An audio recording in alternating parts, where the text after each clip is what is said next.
Welcome back to the channel. My name is Chaz, and I'm here to tell stories about my fantasy world of Verloth.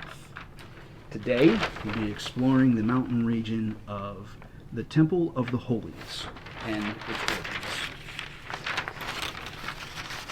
Thousands of years ago, there was an elf maiden by the name of Katnan. She was born to the royal family and expected to be of royal service. She learned all of the diplomacy and all of the things that you would be expected as a royal, including how to have prowess upon the battlefield.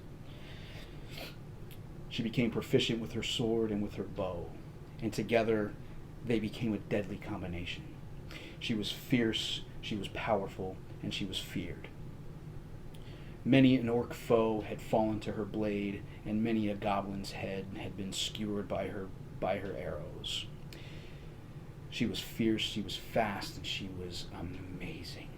Her flurry of sword strikes as she would come into the battle would be stunning to see. Her arrows faster than bullets across the sky. It was incredible. The most amazing thing you'd ever seen. And yet, as she developed these powers, she became disinterested. More and more so, just not wanting to do it anymore. As if there was something more to this world.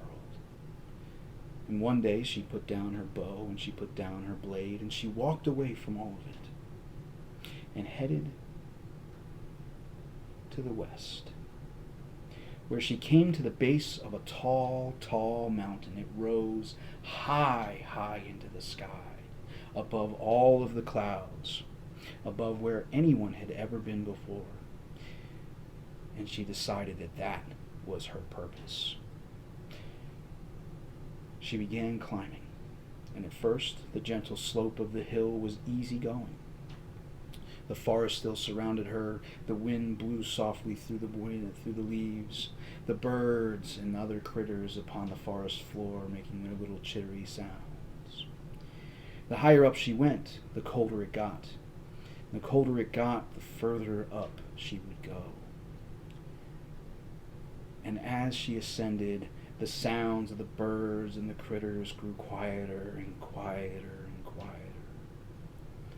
until finally she was left with just the blowing wind and the snow. And as she ascended and the climbing became more dangerous, she was more careful as she placed her feet, and her hands became like ice. She wrapped them up tight in bandages, in wraps to keep them warm. And as she came to a cliff face, this is where the climb would become real. The struggle to ascend the highest peak in all the land. She worked her way slowly and surely up the mountain face. And as she would ascend and get to cliffs and to plateaus, she would wonder to herself, is this as high as it goes? But then, of course, another cliff face, another plateau. The chill seeped deep into her bones as she wrapped herself tightly in her cloak and her skins. She prayed to the gods for assistance and for guidance as she ascended to the highest peaks of all mankind and all the land. She ascended slowly and surely, her fingers finding their places on the cliff face. The ice becoming a new foe all unto itself. Her skin so cold and so cracked. She begged for this to be the last cliff face, only to find one more. The journey taking an intense physical toll. Her body weak from the air becoming thin. Her ability to see as clearly as she did from the base to where she was now so diminished. It was almost as if, will I die upon this peak? Will I be yet another victim here?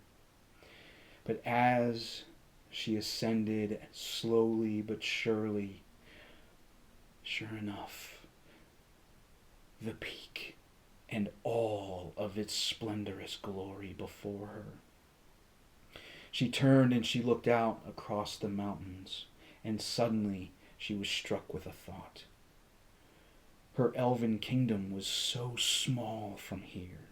All that she had fought for, all who she had killed, and all who had died for her.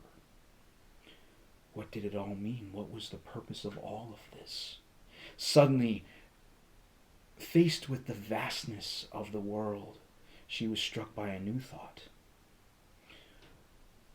What is there but ourselves? And what more can there be but to spread across the earth?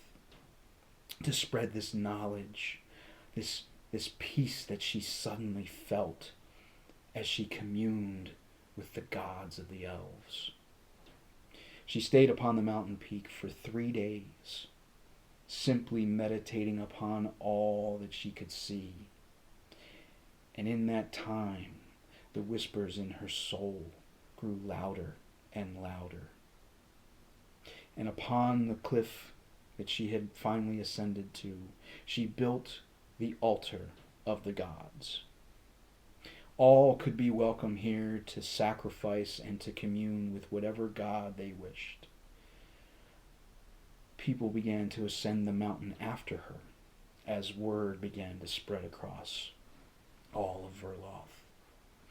People came here as grand pilgrims and suddenly sat at Katnan's feet, listening to her words as she preached about peace and understanding and growth within ourselves.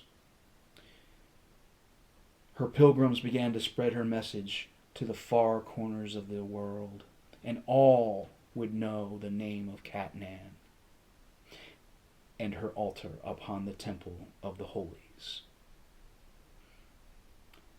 Thanks for listening to the story. I hope you come back for more. I look forward to giving you more.